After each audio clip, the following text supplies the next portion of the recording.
A 1h23 do dia 26 de abril de 1986, o reator 4 da usina nuclear de Chernobyl explodiu, liberando uma enorme quantidade de material radioativo no ar e no solo.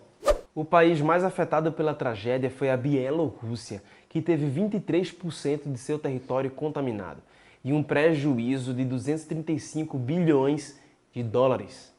Estima-se que o solo na região de Chernobyl esteja inabitado pelos próximos 20 mil anos, tempo necessário para que o material radioativo se dissipe. O estudo menos pessimista sobre o número de mortos nesse caso foi de 4.000 pessoas, até 2006. E o mais pessimista diz que foi 60.000 pessoas. O número exato nunca saberemos. O acidente de Chernobyl se tornou uma premiada minissérie pelo canal HBO. Ano passado, a série conseguiu levar os dois principais prêmios da televisão internacional, o Globo de Ouro e o Emmy. Tutor Tiago, o que deu origem à usina de Chernobyl? Foi uma origem científica ou política? Cara, você agora me fez pensar. Deixa eu ver aqui, se foi ciência ou se foi política. Cara, eu vou tentar responder assim. Eu acho que foi vaidade. Vaidade. Sabe, o mundo estava vivendo um contexto bem peculiar na sua história.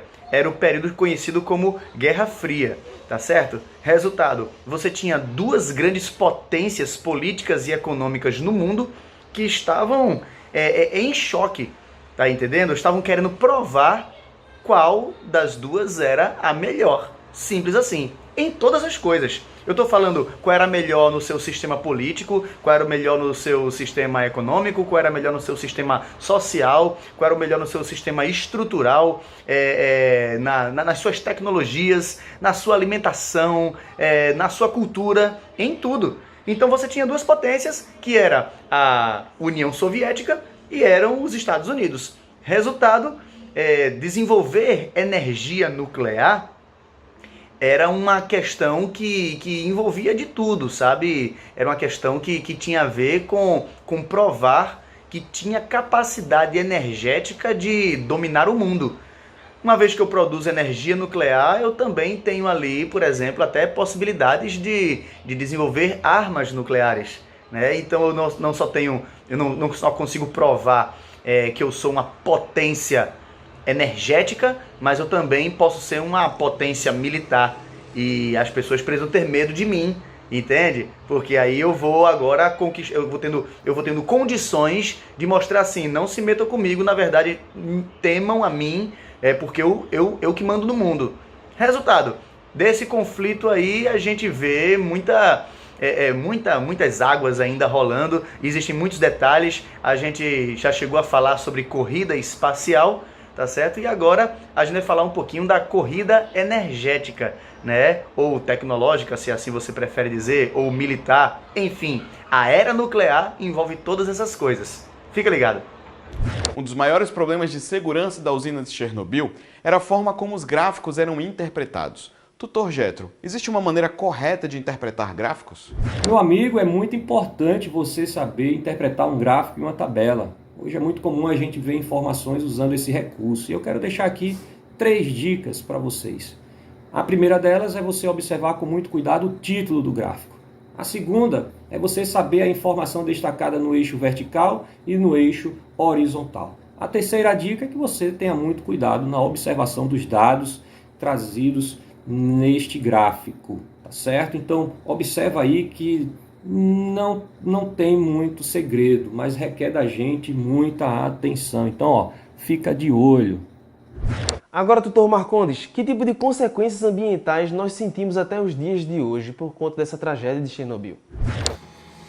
Bem, em relação a esse assunto, né, dessa grande tragédia, esse grande acidente nuclear de Chernobyl, ou Chernobyl, como alguns chamam, ainda é sentido, né?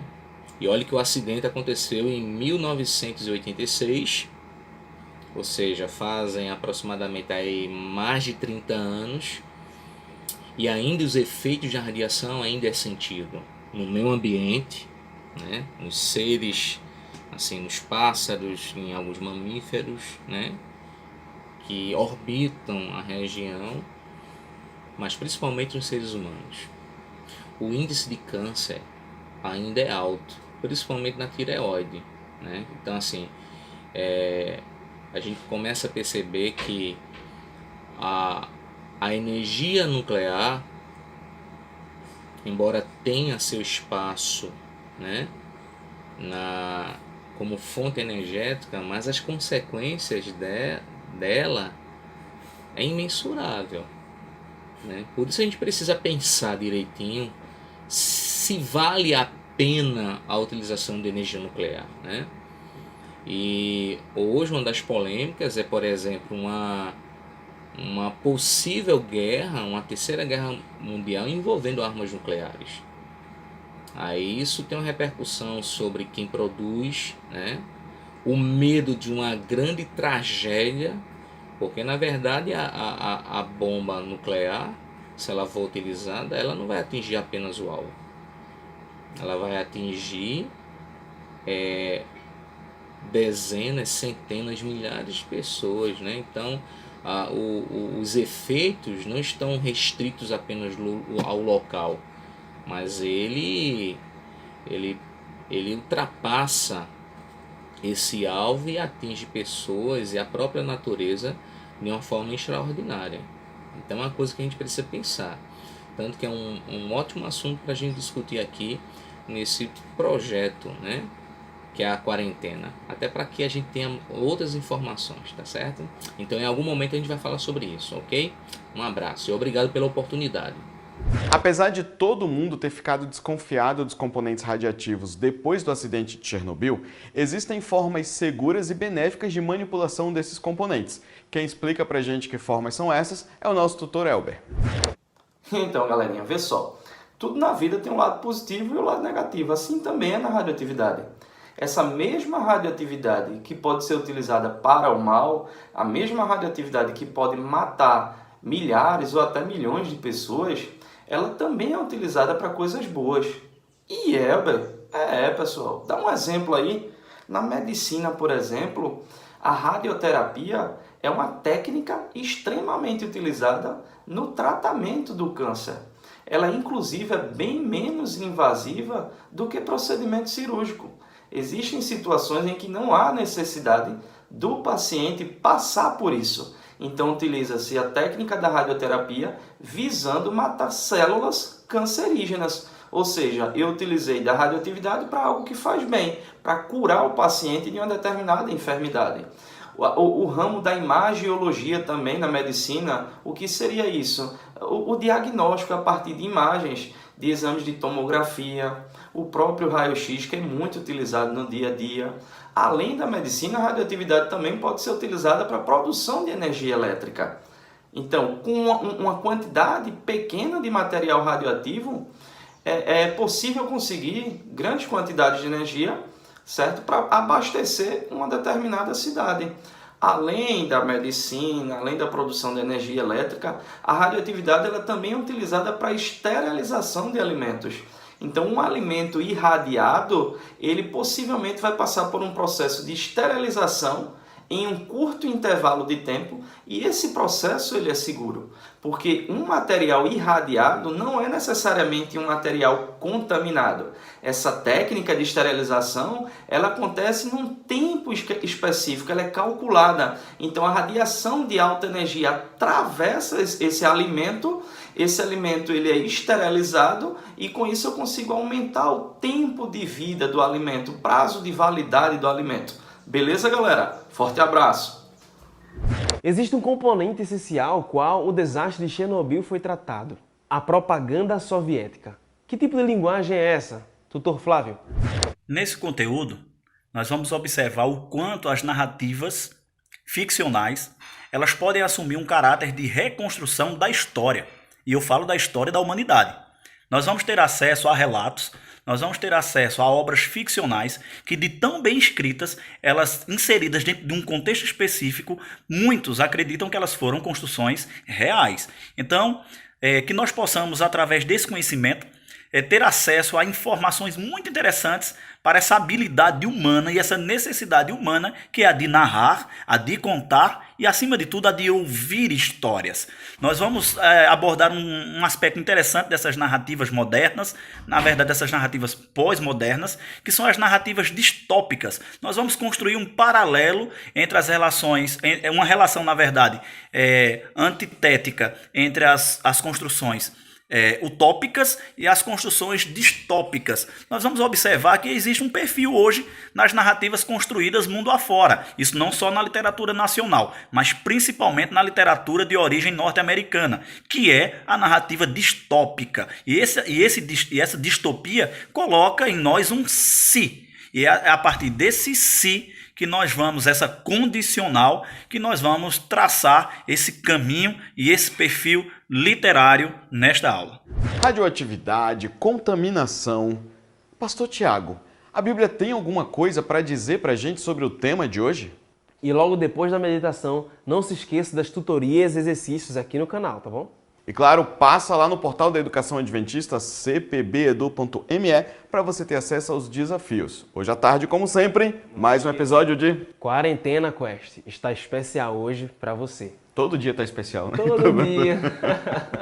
Valeu, galera. A gente se vê. Pastor Tiago, fica contigo agora. Valeu, pessoal. Fique bem. Bom dia para você, tudo bem? Eu estava aqui pensando que são justamente nesses momentos de crise que as pessoas começam a dar valor às pequenas coisas. E quando a gente começa a dar valor a essas pequenas coisas, a gente percebe que, na verdade, elas são grandes coisas. Olha só, teve um momento na história do mundo em que o mundo passou também por uma catástrofe terrível. Foi a catástrofe do dilúvio. Mas, anos antes desse dilúvio acontecer, o homem estava tão corrompido nas suas concepções, na sua cabeça, nas suas palavras, na forma de agir, que Deus ele decidiu então que iria dar um reboot, sabe? Ele ia dar um reinício ali no mundo, ia tentar de uma outra maneira. Mas teve uma pessoa que ele era diferente. E a Bíblia relata assim, Gênesis capítulo 6, versos 8 e 9. Diz assim, porém, Noé achou graça diante do Senhor. Eis a história de Noé. Noé era homem justo e íntegro entre os seus contemporâneos. Noé andava com Deus. Veja que interessante. A Bíblia diz que existem alguns requisitos que são tão simples, tão básicos, e que muitas vezes a gente nem dá valor a isso, sabe? Mas eles são essenciais para a salvação em momentos de crise, em momentos de grandes catástrofes. É o fato de você ser justo, íntegro e andar com Deus. Que tal no dia de hoje a gente fazer essa oração para Deus? Pedir para que Deus possa colocar no nosso coração a justiça dele, a integridade dele e fazer com que a gente ande com ele todos os dias de nossa vida. Vamos orar? Nosso Pai, muito obrigado, Senhor. Nós sabemos que temos o privilégio de termos o Senhor como nosso orientador diário. Então hoje, Senhor, nós gostaríamos muito de que os valores do Reino dos Céus, que os teus valores, que os teus princípios, eles pudessem imperar no nosso coração. Então, nesse momento, nós te clamamos pela tua justiça, nós te clamamos pela tua misericórdia, pela tua integridade. Nós gostaríamos muito de todos os dias andarmos contigo. É isso que nós te clamamos, em nome de Jesus. Amém. Tá aí, então, bom dia para você. Deus abençoe. Tamo junto.